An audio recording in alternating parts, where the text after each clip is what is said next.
おはようございます。めぐりかみたいちです。今日はコートドボ子牛の骨付き肉をオーブンに入れずにしっとりと仕上げる方法を紹介します。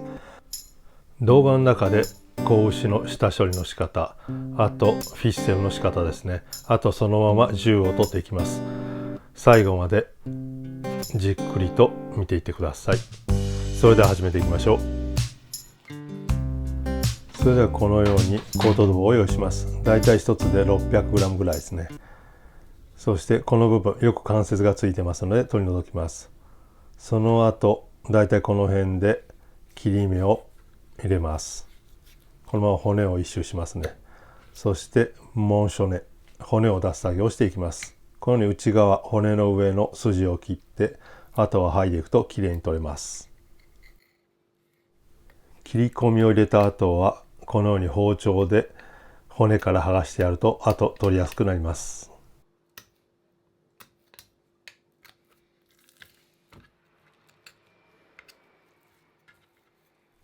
この骨の先の方きれいに剥がせたら、このようにあと手で引っ張っていくときれいに骨が出てきます。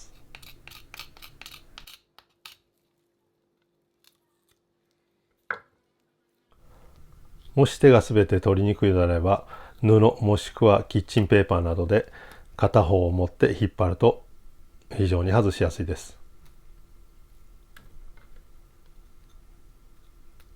この取った肉ですけども、後で銃を取るときに使いますので置いておきます。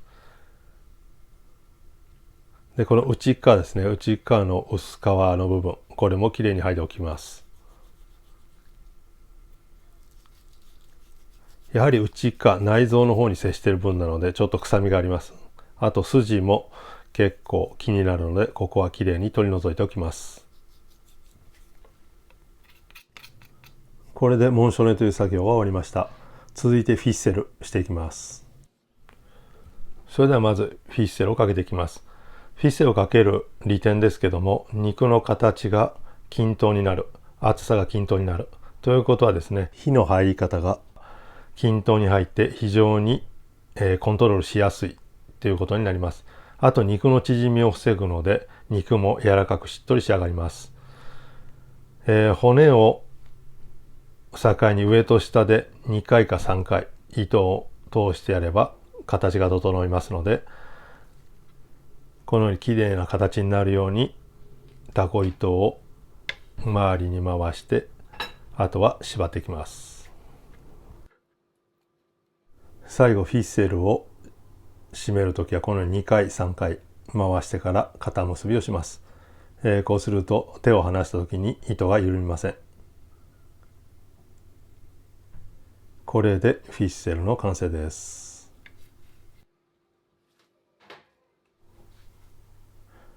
このようにですね、骨を挟んで上と下にきっちりとフィッセルがかかっています。続いて先ほどの紋処にした時に出た肉の端の部分ですね、これをキューブに切っていきます。このように一緒に焼く時にですね、焼いていくと美味しい銃が取れますので、このようにキューブに切って一緒に焼いていきます。これであとは汗染めをして焼くだけになります。続いて銃に入れる玉ねぎを切っていきます。今回芯をついたままきれいにエプルシェして、このように4つぐらいですね、根っこがついたまま、根の部分がついたままくし切りにしていきます。これ一緒に焼いてソースの一部ですねにしていきます。続いて全面ですね、表裏あと側面も含めて塩と白胡椒で汗止めしていきます。きっちりと全面していきます。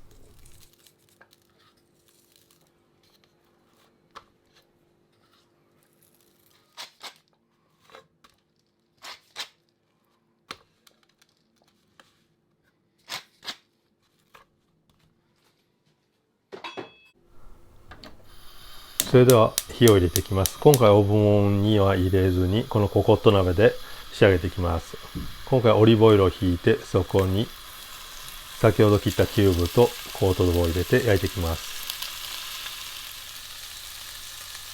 このようにある程度温度が上がってきたら、内側ですね、鍋に当たってる面に油を滑り込ませて焼いていきます。やはり油がないと色がつきにくいので、このようにちょっと動かして肉の下に油を入れて焼いていきます。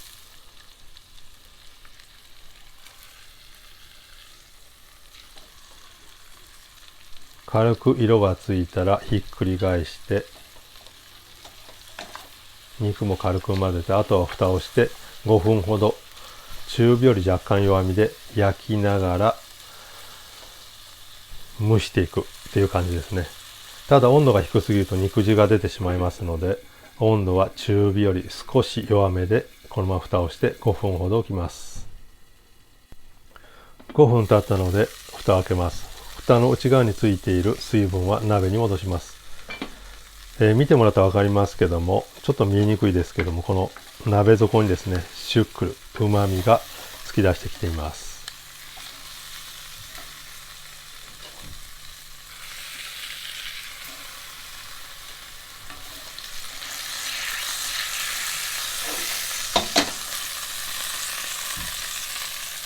まだ触った感じ、セニャンですね。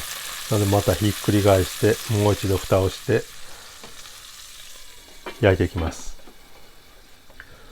オーブンに入れずこのココットで仕上げる利点ですけども、蓋をして中の温度を保つことによってオーブンより低い温度でゆっくり焼いていきます。ですのでしっとりと仕上がります。これ蓋をなくオーブンに入れてしまうと直接200度ぐらいの熱風がかかるわけですね。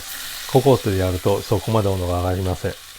鍋が当たっている部分だけきれいに焼き色がついて、上の部分はゆっくりと火が入ってきます。その効果があるので、ココット鍋で火を入れると非常にしっとりとお肉が仕上がります。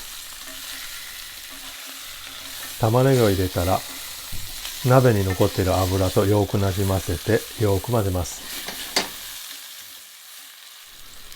ここで最後の方なのでバターを入れて仕上げていきたいと思います。最初からバターを入れてしまうと焦げてしまいますので、最後の方にですね、バターを入れてバターの風味を肉にも移していきます。ここで肉の中心温度を測ります。金串を使って肉の真ん中の部分を下まで刺します。そして引き抜いて中心あたりの部分を下口に当てて温度を確認します。ちょうどいい感じになってますので、網の上に上げてゆっくりとロポゼ休まします。このようにですね、アルミをかけてゆっくりとロポゼさせます。このまま玉ねぎに火を入れていきます。もう一度蓋をして軽く玉ねぎから水分を出してきっちりと火を入れていきます。今回あまりクタクタにせずに玉ねぎのある程度食感が残るようにしています。このようにだいぶキャラメリゼされてきたので、ここでマデラ酒を入れます。今回マデラを使ってますけども、好みで他のアルコールでも構いません。ポルト酒でもいいですし、シェリー酒でも構いません。今回はマデラを入れてきっちりとアルコールを飛ばします。フランベという作業ですね。これあえて火をつける必要はありません。火をつけると玉ねぎの端などが焦げて焦げた味が入ってしまいますので、火をつけずにきっちりとアルコールを飛ばします。それと同時に鍋底についている旨味をきっちりと剥がします。今回はここに白ワインを少し加えます。マデラだけだと甘みが強すぎますので、白ワインを入れて少し酸味を足してソースを仕上げていきます。白ワイン入れた後、きっちりとアルコール分が飛んだら煮詰めていって、そこにフォンドボーを入れます。フォンドボーの作り方はまた他に動画がありますので、そちらを参考にしてください。もちろんフォンドボーがなければ鶏のだし汁でも構いません。このように入れていい濃度になるまで煮詰めていきます。これで柔道棒の完成になります。この骨付きのコトドボですけども、だいたいお客さんの前で切り分けしてサービスした方がかっこいいと思います。だいたい1本で2人前ぐらいから、サービスできると思いますので、目の前で切ったら非常に、演出効果があってお客さんも喜ぶと思います。まずこの骨の部分ですね、きっちり外してそのままあとスライスしていきますけども、真ん中のノアの部分とかぶりの部分がありますので、それが両方入るような形でスライスしていきます。このようにですね、すごいしっとりと揚がっています。あとはこのままスライスしていきます。スライスする厚さですけども、1センチ以下の薄めのスライスの方がいいと思います。あまり分厚すぎると肉が硬く感じますので、5ミリぐらいですねの厚さでスライスしていきます。それでは温めたお皿に盛り付けしていきます。まず今回のガルニチュールですけども、ジロールのフリカッセになります。またこの動画他に用意しますので、そちらを参考にしてください。そこに3枚肉を置いて、あとは10をかけていきます。まず最初に玉ねぎですね、オニオンを置きます。これはソースの一部でもあり、付け合わせの一部でもありますので、まずこれを置いて、その後10をかけていきます。このように吸湿がしっかりある料理ですけども、その時は全体にソースをナッペせずに一部にだけナッペして吸湿が分かるように盛り付けするのがフランス料理の基本になります。最後仕上げにフルドゥセルを肉の上に軽く振りかけて、今回は黒胡椒の発酵させたものですね、塩漬けを半分に切ったものを上に置いてアクセントにしたいと思います。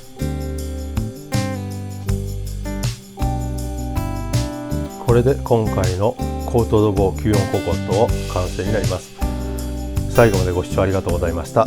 また次回もよろしくお願いします。それではお疲れ様でした。ボナペティー。